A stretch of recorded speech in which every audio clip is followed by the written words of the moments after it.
Good evening, नमस्कार, राम राम, सत श्री अकाल, अस्सलाम वालेकुम। मैं वरुण बाराशर आप सभी लोगों का स्वागत करता हूं उत्कर्ष क्लासेस के एसएससी ऑनलाइन प्लेटफॉर्म पे। जल्द से जल्द सही बच्चे जुड़ के मुझे जरूर बता दें कि आप सभी लोगों तक मेरी आवाज सकुशल पहुंच रही या नहीं पहुंच रही, और उसके बाद हम क्लास को आगे बढ़ाएंगे। दीपावली का त्योहार है और उम्मीद है कि आप सब लोग इस त्योहार को बड़े अच्छे से, बड़े हर्षोल्लास से और बड़े जोश से इसको मना रहे होंगे। पर यह भी इस चीज का जरूर ध्यान रखें कि दीपावली पे आप लोगों को सावधान भी रहना है, सुरक्षित भी रहना है। हम ये आशा करेंगे कि आप इस त्योहार को, ये त्योहार आपके लिए जिंदगी में भैया बहुत सारी खुशियां लेकर आए और आपका और आपके परिवार का जो जीवन है वो खूब सारी खुशी और हर्षोल्लास से भर जाए। तो समय को खराब ना करते हुए हम क्लास को आगे बढ़ाते हैं, हमेशा की तरह एक टैगलाइन के साथ कि जीवन में कोई भी जानने वाला, बाबू सोना, जानू टोना, धनिया पुदीना, दोस्त दुश्मन, देसी विदेशी, अड़ोसी पड़ोसी जो भी हो, वीडियो को ज्यादा से जगह पे शेयर कर देना और वीडियो को लाइक भी कर देना। सबसे पहला प्रश्न आ रहा है आप लोगों के सामने, बताइए इस प्रश्न का आंसर क्या होने वाला है।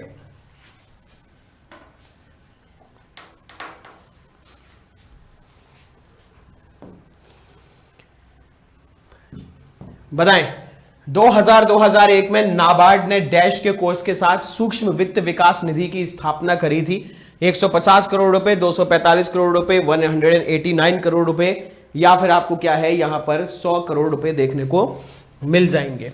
देखो, अगर मैं बात करूं यहां पर कुछ बैंकों के मुख्यालय की, अगर मैं HDFC बैंक की बात करूं तो इसका मुख्यालय आपको कहां पर, इसका मुख्यालय आपको मुंबई में देखने को मिल जाएगा। वहीं अगर ICI बैंक की बात करी जाए तो इसका मुख्यालय भी मुंबई में है।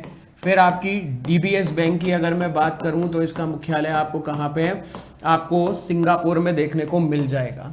वहीं अगर बात करें इंडस्ट्रियल डेवलपमेंट फाइनेंस कॉरपोरेशन, इसका मुख्यालय आपको कहां पे, आपका चेन्नई में आपको देखने को मिल जाएगा। वहीं अगर बात करें किसकी, सिंडिकेट बैंक की, किसकी, सिंडिकेट बैंक की अगर बात की जाए तो इसका मुख्यालय आपको कहां पे है, बेंगलोर में। कहां पे, बेंगलोर में देखने को मिलेगा। फिर इलाहाबाद बैंक की अगर बात की जाए तो इलाहाबाद बैंक का मुख्यालय कहां पर है, ये आपको कोलकाता में देखने को मिल जाएगा। किसमें, कोलकाता में। कमेंट सेक्शन में आप लोग बताओगे कि एक्सिस बैंक का मुख्यालय आपको कहां देखने को मिलेगा, जल्द से जल्द बताएं। अगर बात करें इसकी नाबार्ड की तो आप सभी लोग जानते होंगे कि नाबार्ड की स्थापना जो है वो आपकी कब, 1982 में की गई थी। किसकी समिति पे, सिफारिश पे, शिवरामन समिति की सिफारिश पर 12 जुलाई को इसकी स्थापना की गई थी। और इसका सही जवाब जो आपको देखने को मिल जाएगा वो क्या है, आपका डी, 100 करोड़ रुपए will be the right answer. तो जितने लोगों ने जवाब दिया है डी, उन लोगों का जवाब यहाँ पे सही देखने को मिल जाएगा। चलते हैं नेक्स्ट वाले की तरफ, अगले वाले का जवाब दें। उत्तरी मैदान का वह सबसे बड़ा भाग कौन सा है जो पुराने जलोढ़ से बना हुआ है? क्या वो बांगर है, खादर है, भाबर है, या फिर आपको क्या है, तराई क्षेत्र देखने को मिल जाएगा? बताएं।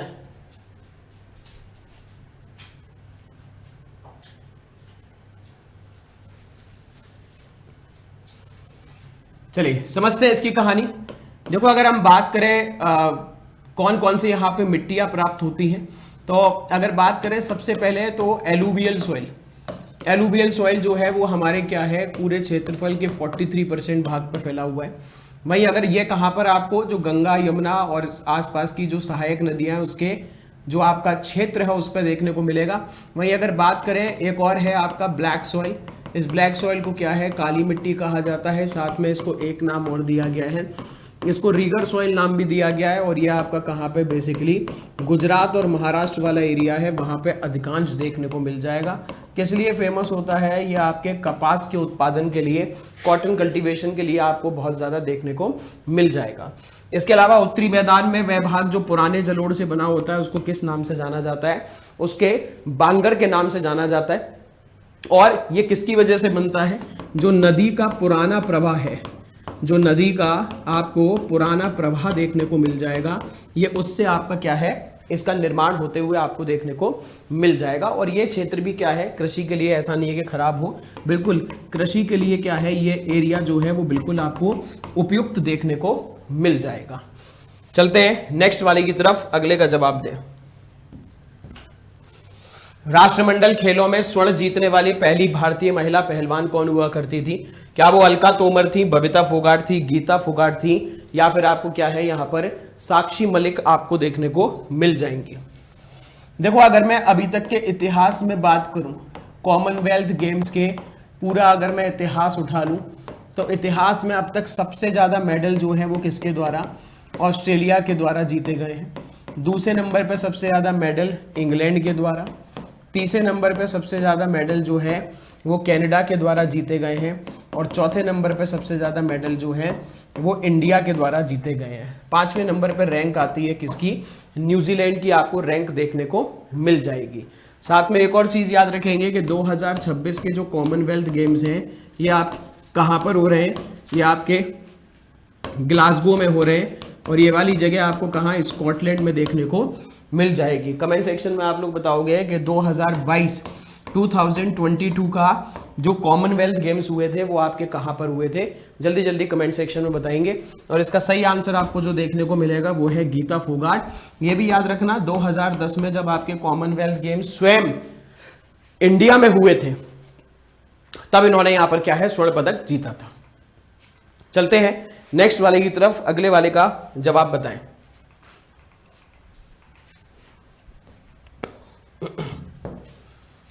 बलबन ने निम्नलिखित में से किस प्रथा से सिजदा और पैबोस प्रथा का अनुसरण किया था, यह आपसे पूछा गया है। क्या वो फारसी प्रथा थी, मंगोल, रोमन, या फिर आपको क्या है यहां पर चीनी देखने को मिल जाएगा। देखो सिजदा का मतलब क्या हुआ करता था कि घुटने के बल बैठकर, घुटने के बल बैठकर क्या है आपका सर झुकाना, घुटने के बल बैठकर आपका क्या है सर झुकाना। और पैबोस क्या हुआ करता था, ठीक है, पेट के बल लेटकर पूरा क्या है आप दंडवत प्रणाम करना, ठीक है, पेट के बल लेटकर क्या है दंडवत प्रणाम करना। ये आपको किस में देखने को मिल जाएगा, ये आपका पाबोस में देखने को मिल जाएगा। और ये आपकी कौन सी प्रथा, ये सारी की सारी प्रथा बलबन कहाँ से लेके आया था, फारस से लेके आया था। साथ में याद रखना बलबन जो है वो आपका गुलाम वंश का राजा था। इसने एक नीति चलाई थी जिस नीति को आप क्या कहते हो, लौ और रक्त की नीति कहते हो। इसने स्वयं को अल्लाह की छाया बोला था और इसने जिल्ले इलाही की उपाधि ली थी। इसने स्वयं को क्या है अल्लाह की छाया बोला था और खुद को क्या है ये जिल्ले इलाही की क्या है उपाधि देता है। बढ़ते हैं नेक्स्ट वाले की तरफ। कमेंट सेक्शन में आप लोग बताओगे कि इसने एक गुप्तचर विभाग बनाया था बलबन ने, उस गुप्तचर विभाग का नाम क्या हुआ करता था, बताइएगा जरूर। चलते हैं नेक्स्ट वाले की तरफ। निम्न में से किस राज्य ने भारत का पहला स्वास्थ्य देखभाल का अधिकार अधिनियम 2022 पेश किया? क्या वो केरल है, क्या वो असम है, क्या वो छत्तीसगढ़ है, या फिर वो आपको क्या है राजस्थान देखने को मिल जाएगा। देखो अगर मैं कुछ योजनाओं की बात करूं, हमने इसमें पहले शायद चर्चा की हुई है। कन्या विवाह मंडप योजना की अगर आप बात करोगे तो ये आपको किस स्टेट की, ये आपको बिहार की देखने को मिल जाएगी। फिर अगर मैं राहवीर योजना की अगर बात करूं तो ये आपकी कहाँ पे, मध्य प्रदेश में। फिर पिंक ई रिक्शा योजना जो है ये आप लोग मुझे कमेंट सेक्शन में बताओगे ये किस राज्य की देखने को मिल जाएगी। फिर आपका शिष्टाचार दस्ता योजना, ये आपकी क्या है दिल्ली पुलिस के द्वारा शुरू की गई शिष्टाचार दस्ता योजना। फिर महिला समृद्धि योजना, महिला समृद्धि योजना, ये भी आपको किसको, ये भी आपको दिल्ली में देखने को मिल जाएगी। आगे की बात करें, ये चीज़ मैंने पहले भी कई बार पढ़ाई हुई है। अगर आप लाडली बहन योजना की अगर बात करेंगे तो ये आपका कहाँ की है, मध्य प्रदेश की। वहीं अगर आप बात करें लाडला भाई योजना, किसका, लाडला भाई योजना, ये आपको कहाँ का, ये आपको महाराष्ट्र की देखने को मिल जाएगी। ठीक है, चलते हैं नेक्स्ट वाले की तरफ। अगले वाले का जवाब देंगे क्या रहेगा, इसका जो जवाब आपको देखने को मिलेगा वो क्या है आपका, Rajasthan will be the right answer. Rajasthan Bharat का पहला स्वास्थ्य अधिकार अधिनियम पारित करने वाला ये आपको राज्य देखने को मिल जाएगा। चलते हैं नेक्स्ट वाले की तरफ। अगले वाले का जवाब बताएं क्या देखने को मिलेगा।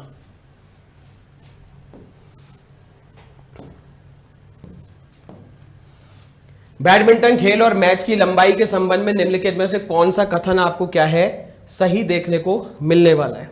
एक मैच में 21 अंकों के 4 गेम होते हैं, 21 अंकों के 2 गेम, 21 अंकों के 5 गेम और 21 अंकों के आपको यहां पर 3 गेम देखने को मिल जाएंगे। बताइए।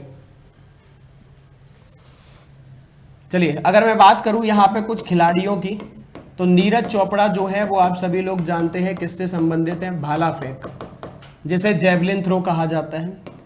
फिर अगर मैं बात करूं किसकी, मीराबाई चानू की, ये आपकी किसकी है, ये आपकी जो वेट लिफ्टिंग होती है, भारोत्तोलन, उससे संबंधित आपको देखने को मिल जाएगी।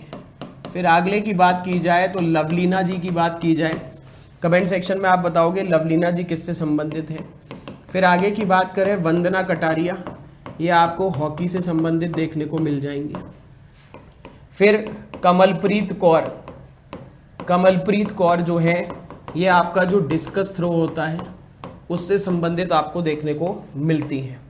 फिर आपकी अदिति अशोक, अदिति अशोक जो है इनका नाम किससे संबंधित है, इनका नाम आपको गोल्फ से संबंधित देखने को मिल जाएगा। फिर आपकी स्मृति मंधाना, ये आपकी किससे संबंधित है, ये आपको क्रिकेट से संबंधित देखने को मिल जाएंगी। चलिए, यहाँ का आंसर क्या आपको देखने को मिल जाएगा, वैसे तो आप परिचित होंगे इससे। बैडमिंटन की अगर बात की जाए तो थॉमस कप जो है वो बैडमिंटन से संबंधित है, ऊबर कप भी इसी से संबंधित है, और आपका जो चड्ढा कप है, चड्ढा कप, ये भी आपको बैडमिंटन से संबंधित देखने को मिलेगा। आंसर जो आपको देखने को मिलेगा 21 अंक के क्या है, आपको 3 गेम देखने को मिलेंगे। वैसे भी अगर बात की जाए तो जब भी ऐसे कोई गेम होता है उसमें कभी इवन नंबर तो हो ही नहीं सकता, 4 तो पॉसिबल ही नहीं है, क्योंकि अगर दोनों 2-2 जीत गए तो फिर तो रिजल्ट नहीं आएगा। 2 भी पॉसिबल नहीं है, दोनों ने 1-1 जीत लिया तो भी पॉसिबल नहीं है, 5 और 3 हो सकता था। इसका सही आंसर जो है वो आपको यहाँ पे 3 देखने को मिल जाएगा। चलते हैं नेक्स्ट वाले की तरफ, अगले वाले का जवाब बताएंगे क्या आंसर रहेगा।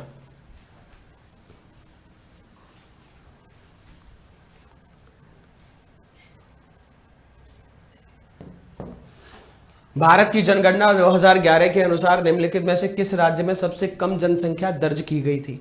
गुजरात है, तमिलनाडु है, पंजाब है, या फिर आपको क्या है यहाँ पर सिक्किम देखने को मिल जाएगा। वैसे तो आप बड़े परिचित होंगे इससे, जनगणना के क्वेश्चन कई बार हम लोग कर चुके हैं, पर फिर भी अगर मैं बात करूं सबसे पहली बार जनगणना जो है वो 1872 में हुई थी।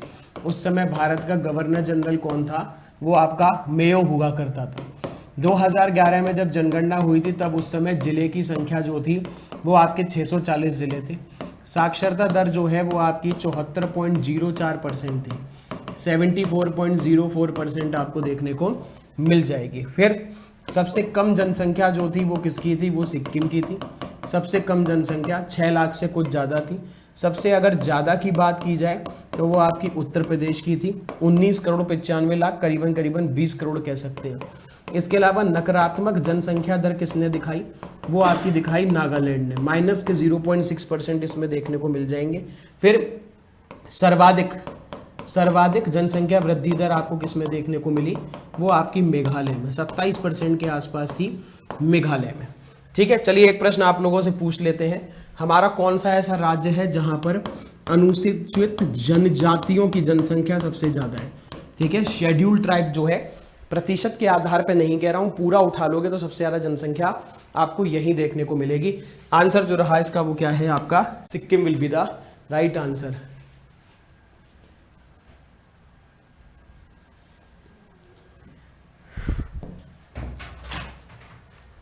ये क्वेश्चन हम लोग पहले कई बार कर चुके हैं, उम्मीद है कि आप इसका आंसर खुद ही बता दोगे। मई 2023 में भारत में सर्वोच्च न्यायालय ने पोश अधिनियम को मजबूत करने के लिए निर्देशों का एक सेट जारी किया। यह अधिनियम निम्नलिखित में से किससे संबंधित है। जेलों में सुविधाओं से, बच्चों के अवैध व्यापार से, कार्यस्थल पर महिलाओं का यौन उत्पीड़न, या फिर हम कह सकते हैं खाद्य सुरक्षा। देखो, अगर सबसे पहले मैं बात करूं पोश की फुल फॉर्म क्या है, इसका पी से हो जाएगा प्रिवेंशन, ओ से हो जाएगा ऑफ, एस से हो जाएगा सेक्सुअल, और आपका क्या है harassment. Prevention of sexual harassment at work place जो है उससे संबंधित आपका ये कानून था। जिसमें बेसिकली ऐसे लोगों के ऊपर क्या है, शिकंजा कसने की कोशिश की गई है जो महिलाओं का कार्यस्थल पर क्या है, शारीरिक शोषण करने की कोशिश करते हैं, फालतू के टेंशन देना, फालतू के उन पर प्रेशर बनाना, जिससे क्या है महिलाओं की जो मानसिक स्थिति है वो भी उसमें क्या है, बिगड़ने लगती है। ठीक है, चलते हैं नेक्स्ट वाले की तरफ, अगले वाले का जवाब दें। गदर पार्टी की स्थापना डैश में सोहन सिंह भागना, काशीराम, हरनाम सिंह टुंडीलाट, लाला हरदयाल और अन्य के द्वारा की गई थी। क्या वो 1905 है, 1910, 1901 या फिर आपको 1913? देखो गदर पार्टी जो है इसको ये नाम किससे मिला था, ये आपको गदर नाम की क्या है पत्रिका निकाला करते थे, उससे इसको नाम पड़ा था। और ये आपका जो संस्था हुआ करती थी कहाँ पर, जो अमेरिका का जगह है सैन फ्रांसिस्को यूएसए में, वहाँ पे आपका हम कह सकते हैं कि ये गदर पार्टी की स्थापना की गई थी, जिसमें मुख्य जो नाम बताए जाते हैं वो तो एक सोहन सिंह भागना और दूसरा नाम जो आपको देखने को मिलता है क्या, वो है लाला हरदयाल। और इसकी स्थापना जो है वो आपकी कहाँ पे की गई थी, इसकी स्थापना 1913 में की थी। इसका प्रमुख उद्देश्य क्या था, प्रमुख उद्देश्य जो हुआ करता था वो ये था कि किस प्रकार विदेशी जमीन में रहकर भारत की आज़ादी में कैसे ये लोग सहयोग कर सकते हैं। ठीक है, चलते हैं नेक्स्ट वाले की तरफ, अगले वाले का बताएंगे।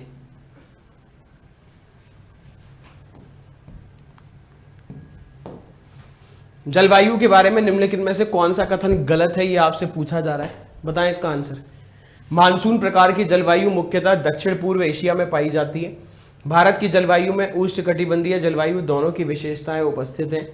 मध्य एशिया की तुलना में भारत में अपेक्षाकृत ठंड अधिक पड़ती है।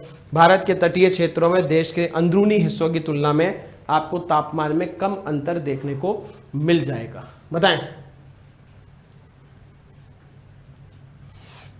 देखो ये चीज अगर मैं बात करने की कोशिश करूं, दक्षिण पूर्व एशिया यानी कि साउथ ईस्ट एशिया वाला जो पोर्शन है, इसमें आपको क्या है मॉनसून देखने को मिलेगा, जिसमें मॉनसून हवा जो है वो आपकी साउथ वेस्ट से लेके क्या है नॉर्थ ईस्ट की दिशा में आपको बहती हुई देखने को मिलेंगी। फिर भारत की जलवायु में उष्णकटिबंधीय जलवायु की उपस्थिति है, बिल्कुल सही बात है। इसके अलावा मध्य एशिया की तुलना में भारत में ठंड अधिक पड़ती है, ये पॉइंट गलत है। आपको मध्य एशिया की अगर मैं बात करूं तो आपको कौन कौन से देश देखने को मिल जाएंगे। एक देश हो जाएगा आपका कजाकिस्तान, दूसरे देश की बात करूं तो ये है उज्बेकिस्तान, तीसरा देश जो है वो आपका तुर्कमेनिस्तान देखने को मिलेगा, चौथा देश जो है वो आपको क्या है किर्गिस्तान देखने को मिलेगा, और पांचवा देश जो है वो आपको क्या है, वो आपको ताजिकिस्तान देखने को मिल जाएगा। कौन सा? ताजिकिस्तान। तो इसका सही आंसर आपको जो देखने को मिला वो क्या है, C will be the right answer. Next बताएंगे, which of the following statement, ये तो हम लोग पढ़ चुके हैं अभी। यक्षगान मुख्य रूप से निम्नलिखित में से किस राज्य से जुड़ा नृत्य नाटक है? ये आपका बिहार है, उड़ीसा है, कर्नाटक है, या फिर आपको क्या है यहाँ पर हिमाचल प्रदेश आपको देखने को मिल जाएगा। ठीक है, बताएं। देखो अगर मैं यहाँ पे बात करूं किसकी, कुछ नृत्य की अगर बात की जाए तो आपको कथकली जो है ये आपको कहाँ पे केरला में देखने को मिल जाएगा। ठीक है, फिर भरतनाट्यम जो है ये आपको किसमें, तमिलनाडु में देखने को मिलेगा। राउफ नृत्य जो है, राउफ ये आपका कहाँ का है, ये आपका जम्मू एंड कश्मीर का है। फिर छाऊ नृत्य जो है वो आपको कहाँ का, वो आपको उड़ीसा का देखने को मिल जाएगा, छाऊ नृत्य। फिर कारागट्टम नृत्य जो है ये आप लोग मुझे कमेंट सेक्शन में बताओगे ये किस स्टेट का आपको देखने को मिल जाएगा। फिर अगर बात करें मटकी की तो मटकी वाला कहाँ पर, आपको मध्य प्रदेश में। कर्मा नृत्य जो है वो आपका कहाँ का है, वो आपको झारखंड में देखने को मिल जाएगा। कर्मा नृत्य जो है वो कहाँ का है, आपको झारखंड में देखने को मिलेगा। आंसर क्या बताएंगे भाई, उम्मीद तो है कि आपने ये आंसर सही दे दिया होगा। यक्षगान जो है वो आपका कहाँ का, कर्नाटका का आपको देखने को मिल जाएगा। और कुछ ऐसा नहीं कि ये कर्नाटक ही फिक्स है, केरल में भी हम कह सकते हैं कि इसमें आपको देखने को मिल जाएगा। चलते हैं नेक्स्ट वाले की तरफ, अगले वाले का जवाब दें। निम्नलिखित कथनों में कौन सा सत्य पूछा है? प्रथम पंचवर्षीय योजना मेलानोबिस मॉडल पर थी। पहली पंचवर्षीय योजना ने कृषि विकास पर जोर दिया। भारत में पंचवर्षीय नियोजन मॉडल आपका रूस से लिया गया है। बताएं क्या इसका सही जवाब होने वाला है। देखो अगर यहां पे मैं बात करूं तो सबसे पहला 5 ईयर प्लान जो था उसको लॉन्च जो है वो किसके द्वारा, जवाहरलाल नेहरू जी के द्वारा किया गया था। सबसे पहला 5 ईयर प्लान था। और ये पंचवर्षीय योजना जो है, ये पंचवर्षीय योजना जो है, ये हम लोगों ने ली कहाँ से है, ये हम लोगों ने ली है रशिया से। कहाँ से, रशिया से ली है। वहीं अगर बात करें सबसे पहला वाला 5 ईयर प्लान जो है वो आपको 51 से लेके 56 तक आपको देखने को मिल जाएगा। इसके अलावा अगर हम बात करें किसकी,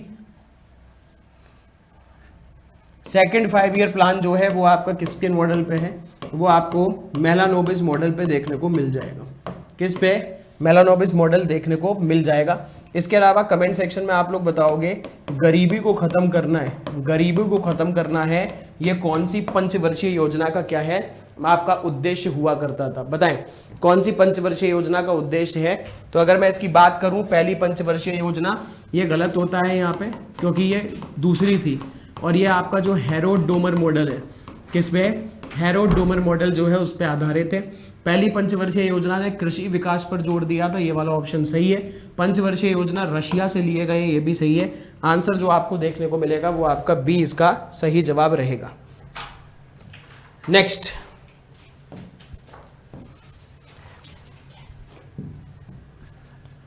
जमशेद जी, नवरोज जो है ये आपका किस समुदाय का त्योहार है, ईसाई है, हिंदू है, जैन है, या फिर आपको क्या है यहां पर पारसी देखने को मिल जाएगा। देखो अगर मैं बात करूं इस त्योहार को भारत में लाने वाला कौन हुआ करता था, इस त्योहार को लाने वाला बलबन हुआ करता था। और ये आपका क्या है, नवरोज जो है ये ईरान देश का नववर्ष का त्योहार है। ठीक है, ईरान देश का आपको क्या है, नववर्ष का त्योहार देखने को मिल जाएगा। तो इसका सही आंसर जो रहेगा वो आपका क्या है, पारसी। ईरान को ही याद रखना, इसका पुराना नाम क्या हुआ करता था, फारस हुआ करता था।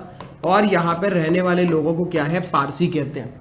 तो जिन लोगों के पूर्वज हमारे देश में ईरान से आए हैं उनको किस नाम से जानते हैं, उनको पारसी कहा जाता है। ठीक है, और याद रखना आज भी ये त्योहार जो हमारे यहाँ पारसी लोग रह रहे हैं उनके द्वारा ये त्यौहार आज भी सेलिब्रेट किया जाता है, नवरोज त्यौहार जो है।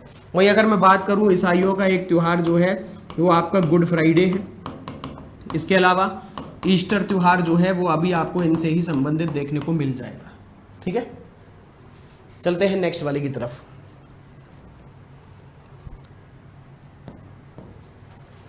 निम्नलिखित में से किस भारतीय शास्त्रीय नृत्य की उत्पत्ति आंध्र प्रदेश से हुई है? क्या वो ओडिसी है, मोहिनी अट्टम है, कथकली है, या फिर आपको क्या है यहां पर कुचिपुड़ी देखने को मिल जाएगा, बताएं।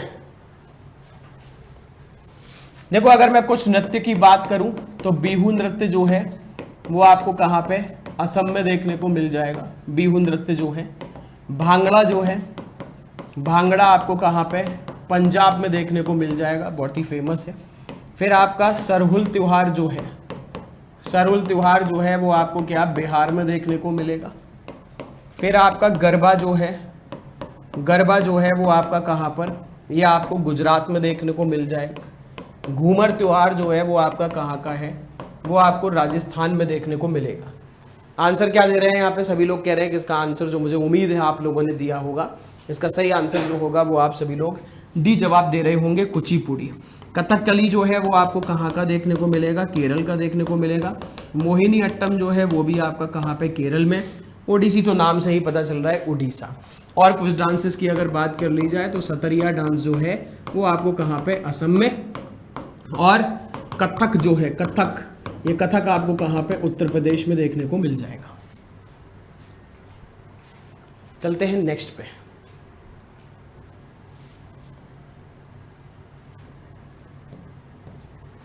जम्मू कश्मीर का कौन सा लोक संगीत विवाह समारोह में गाया जाता है, बताओ। क्या वो आला है, पनिहारी है, बहुल है, या फिर आपको वनाबुन देखने को मिल जाएगा, बताइए क्या सही जवाब होने वाला है इसका।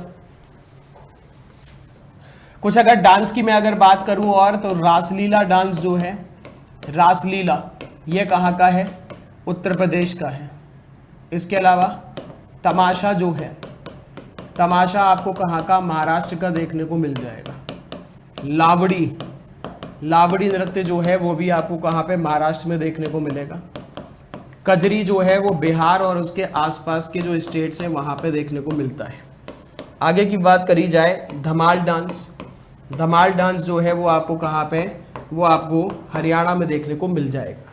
ठीक है, पंडवानी तो आप सभी लोग जानते हैं, हम इतनी बार पढ़ चुके हैं।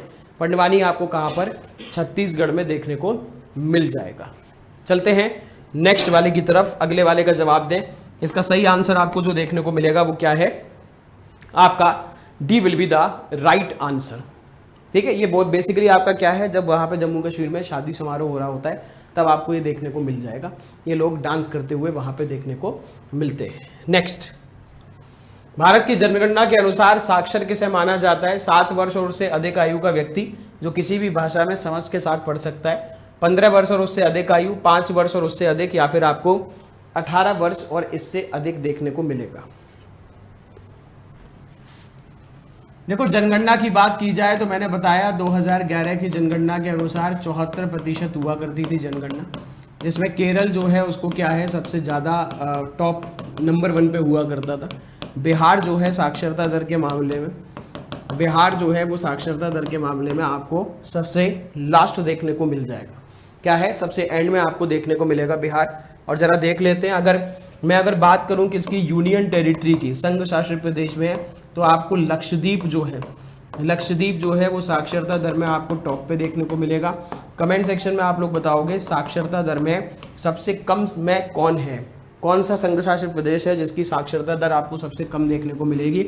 हमारे यहाँ कोई भी व्यक्ति पढ़ा लिखा कैसे माना जाता है, 7 वर्ष से उसकी ऊपर की आयु होनी चाहिए और वो आसानी से अपना क्या है नाम वाम लिख ले, वो आपको क्या है इसमें बड़ी आसानी से इंक्लूड कर सकते हैं। चलते हैं नेक्स्ट वाले की तरफ। बताएं, उत्प्रेषण लेख किसके अंतर्गत आता है? धार्मिक स्वतंत्रता का अधिकार, शोषण के विरुद्ध अधिकार, समानता के अधिकार, या संवैधानिक उपचारों का अधिकार आपको देखने को मिल जाएगा। बताइए। धार्मिक स्वतंत्रता का अधिकार याद रखना 25 से लेकर 28 तक है। शोषण के विरुद्ध अधिकार आपको 23 और 24 में देखने को मिलेगा। समानता का अधिकार 14 से लेकर 18 तक। संवैधानिक उपचारों का अधिकार आर्टिकल 32 में। उत्प्रेषण जो है वो याद रखना रिट का पार्ट है। रिट का मतलब क्या होता है, वो आदेश होता है। आर्टिकल 32 से ये पावर सुप्रीम कोर्ट को दी गई है, 226 से ये पावर हाई कोर्ट को दी गई है। बेसिकली उत्प्रेषण होता क्या है, इसमें बड़ा वाला न्यायालय जो होता है वो छोटा वाला न्यायालय जो होता है उसके फैसले को रद्द कर देता है, उसके फैसले को क्या है, दिए हुए फैसले को कैंसिल कर देता है। इसको आप क्या है सर्शियोररी के नाम से जानते हो। इसमें हायर कोर्ट जो होगा वो लोअर कोर्ट के क्या करेगा, फैसले को क्या है कैंसिल कर सकता है। चलते हैं नेक्स्ट वाले की तरफ, अगले वाले का जवाब बताएंगे।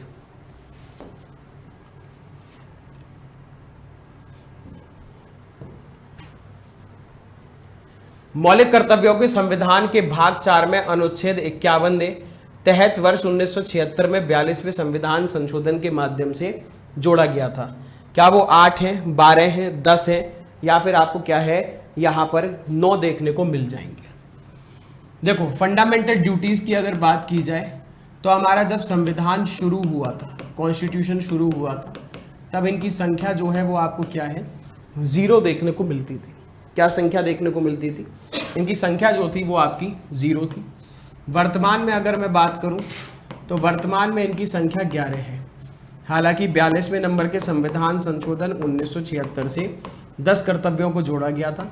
ये 11वां कर्तव्य जो है 86वें नंबर के संविधान संशोधन 2002 से जोड़ा गया। 42nd अमेंडमेंट जब हुआ था तब हमारे देश की प्रधानमंत्री इंदिरा गांधी हुआ करती थी। प्लस आगे की बात करें, एक नया भाग जुड़ा, भाग 4A, एक नया आर्टिकल जुड़ गया 51A।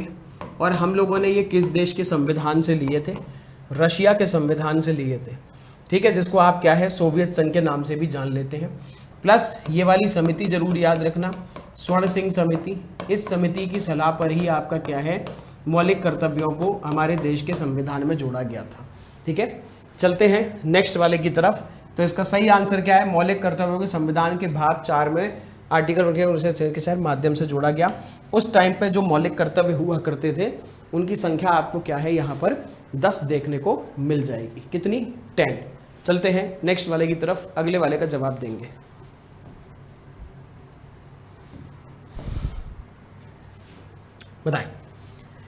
देखो, एक तरफ आपके स्टेट दिए गए हैं, मध्य प्रदेश, आंध्र प्रदेश, उड़ीसा, और आपको क्या है यहाँ पे झारखंड देखने को मिलेगा। इसमें आपसे पूछी गई है खेती कौन सी होती है, पेंडा, बेवार, कुरुवार, या फिर आपको क्या है यहाँ पर ब्रिंगा देखने को मिल जाएगी। कैसी? ब्रिंगा। अगर मैं बात करूं कुछ शिफ्टिंग कल्टीवेशन की, जैसे मैक्सिको है, मैक्सिको देश में इसको मिल्पा के नाम से जाना जाता है। मैक्सिको देश में मिल्पा। वेनेजुएला जो है इसमें आपको क्या है, कोनुको। वेनेजुएला जो है इसमें कोनुको। ब्राजील जो है इसमें मैं कह सकता हूं आपका रोका, ब्राजील में इसको रोका के नाम से। सेंट्रल अफ्रीका की बात की जाए तो वहां पे इसे मैसूल के नाम से जाना जाता है, सेंट्रल अफ्रीका की बात करें। इंडोनेशिया में इसे लडेंग, इंडोनेशिया में इसे लडंग के नाम से जाना जाता है। कमेंट सेक्शन में आप बात बताओगे कि वियतनाम देश जो है, वियतनाम देश में इसको किस नाम से जाना जाएगा, वो एक बार आप कमेंट सेक्शन में बता दीजिए। सही आंसर यहाँ पे क्या दे रहे हैं सभी लोगों से, मुझे उम्मीद है कि आप सब लोगों ने ये आपका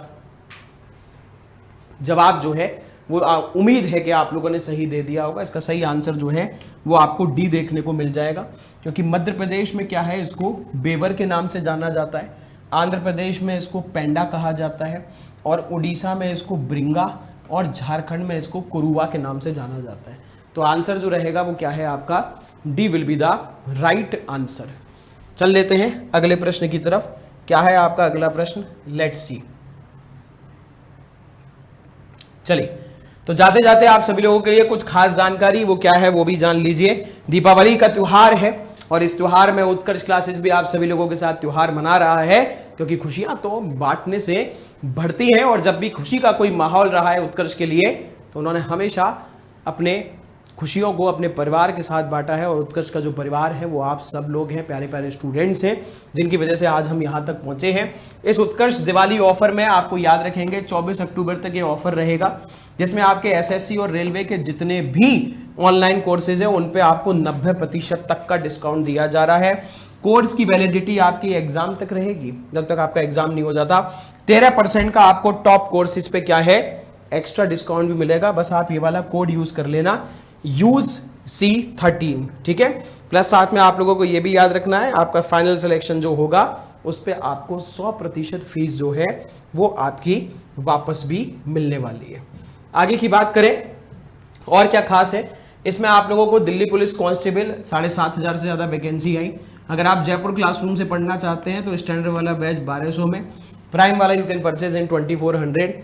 इसके अलावा एसएससी कांस्टेबल जीडी बैच अगर आप जयपुर क्लासरूम से पढ़ेंगे तो स्टैंडर्ड 1200 में, प्राइम वाला you can purchase in 2400 rupees. बाकी याद रखना 90% तक का डिस्काउंट सभी कोर्सेज पे है, और कोर्स की वैलिडिटी आपको क्या है, एग्जाम तक मिलेगी। इसके अलावा अक्षय सर का बैच, आप सबके प्रिय अक्षय सर, उनकी रीजनिंग और मैथ्स का बैच है स्टूडियो वाला, प्राइम वाला 950 में, standard 1 you can purchase in 500 rupees. इसके अलावा एसएससी और रेलवे का आप मास्टर पास खरीद सकते हैं क्या, 3000 रुपीज़ में। कौन सा वाला, आपका स्टैंडर्ड वाला। अगर आप लोग तैयारी कर रहे हैं आरआरबी ग्रुप डी की तो ये 4.0 batch, prime 1 you can purchase इन 1000, और स्टैंडर्ड वाला आप 600 में परचेज कर सकते हैं। इसके अलावा एमटीएस का 70 डेज का टारगेट बैच ये भी इस वक्त चल रहा है, प्राइम वाला 1100 में, और स्टैंडर्ड वाला आप 600 में परचेज कर सकते हैं। सीजीएल की जो तैयारी कर रहे हैं बच्चे, जयपुर क्लासरूम से आप सुदर्शन बैच ये इसको परचेज कर सकते हैं, जो स्टैंडर्ड वाला 2300 में और प्राइम वाला उसका प्राइस रहेगा 4300। और अगर आप जोधपुर क्लासरूम से पढ़ना चाहते हैं तो सेम प्राइस है, प्राइम वाला 4300 and for the standard one आपको 2300 रुपीज़ पे कर रहे होंगे। सीएचएसएल की तैयारी करने वाले 60 डेज का टारगेट बैच भी है, प्राइम वाला 1000 में, स्टैंडर्ड वाला 700 में। और अगर आप दिल्ली पुलिस सीपीओ की तैयारी कर रहे हैं तो इसका भी 60 डेज का target batch, prime 1000 and standard 1 you can purchase in 700 rupees. Railway की तैयारी कर रहे हैं एनटीपीसी का एक्सप्रेस 3.0 बैच, ये प्राइम वाला 1000 में, स्टैंडर्ड वाला आप 600 में परचेज कर सकते हैं ऑफर के तहत। और एएलपी की तैयारी कर रहे हैं, क्योंकि एएलपी का भी अब है, बार बार इसकी वैकेंसी आ रही है, अब हर साल आएगी, रेलवे बोल ही रहा है कि हम हर साल वैकेंसी देंगे। इलेक्ट्रीशियन थ्योरी का batch, prime 1 you can purchase in 1300, and the for the standard one you have to pay 850 rupees. इसके अलावा Delhi police constable Gaurav batch live from studio standard वाला 479 में और ऑफर के तहत प्राइम वाला 879 में परचेज किया जा सकता है। इसके अलावा टेस्ट सीरीज आप जानते ही हैं कितनी इंपॉर्टेंट होती है किसी भी एग्जाम के लिए, जो आपको बताती है कि क्या क्या आपके स्ट्रॉन्ग पॉइंट्स है, क्या क्या आपके वीक पॉइंट्स है। तो टेस्ट सीरीज में भी आपको 90% तक का क्या है डिस्काउंट दिया जा रहा है, चाहे राजस्थान एसआई की हो, Rajasthan 3rd grade, Delhi police constable की अगर कोई पेपर दे रहा है, एग्रीकल्चर एडवाइजर का और नर्सिंग की तैयारी करने वाले नॉर्सेट वालों के लिए भी यहाँ पे ये ऑफर रहेगा। तो जितने लोगों ने वीडियो को लाइक नहीं किया है, एक बार वीडियो को लाइक कर देना, ज़्यादा सही जगह पे शेयर कर देना। इस वीडियो का link WhatsApp, Facebook, Instagram, Telegram जो भी आप चलाते हैं वहाँ डाल देना। और हमारा चैनल भी है उत्कर्ष एसएससी के नाम से टेलीग्राम पे, वहाँ भी जुड़ जाना क्योंकि ये PDF आपको वहीं पे मिलेगी। और सभी लोगों को फिर से मेरी और पूरे उत्कर्ष परिवार की तरफ से आप सभी लोगों को दीपावली की बहुत बहुत शुभकामनाएं। अच्छे से एंजॉय करिए, अच्छे से सेलिब्रेट करिए, पटाखे फोड़िए, पूजा करिए, दोस्तों से मिलिए, यारों से मिलिए, मेहमानों से मिलिए और इस दीपावली को यादगार बनाइए। मिलेंगे आप लोगों से जल्दी, तब तक सब लोग अपना ख्याल रखें, पढ़ाई जरूर करते रहें। थैंक यू एवरीवन, जय हिंद, जय भारत।